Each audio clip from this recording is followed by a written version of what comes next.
मोदी जिंदाबाद जिंदाबाद जिंदाबाद, नरेंद्र मोदी जिंदाबाद जिंदाबाद जिंदाबाद, अमित शाह जिंदाबाद जिंदाबाद जिंदाबाद। मैं ईश्वर साहू सागर विधानसभा प्रत्याशी ये हाड़ाहुड़ी के धरती का प्रणाम करता हूँ, नमन करता हूँ। और ये हाड़ाहुड़ी के जितने भी आए हुए ये दाई मल्ला, दीदी मल्ला, बड़े भाई मल्ला, हाथ जोड़ के प्रणाम कराता हूँ, नमन कराता हूँ। और आप सबको जाना तो 8 महीना पहले जो बीरनपुर के घटना होने से वो मोरे परिवार में होने से, मोरे घर में होने से, मोरे लड़करी थे 22 साल के भुवनेश्वर कुमार, 22 साल के वो लड़का जेकर नाम थे भुवनेश्वर कुमार। ओला ही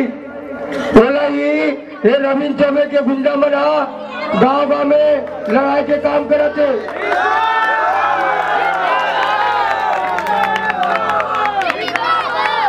भाई ला लड़ावा थे और ओकर कमी आजा आज मोला भुगते लगा थे।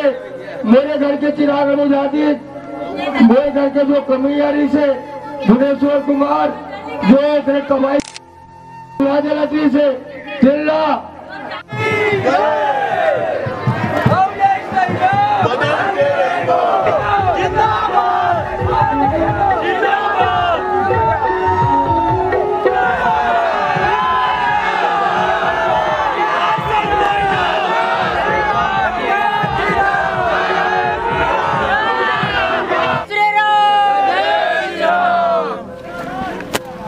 जय श्री राम। जय श्री राम।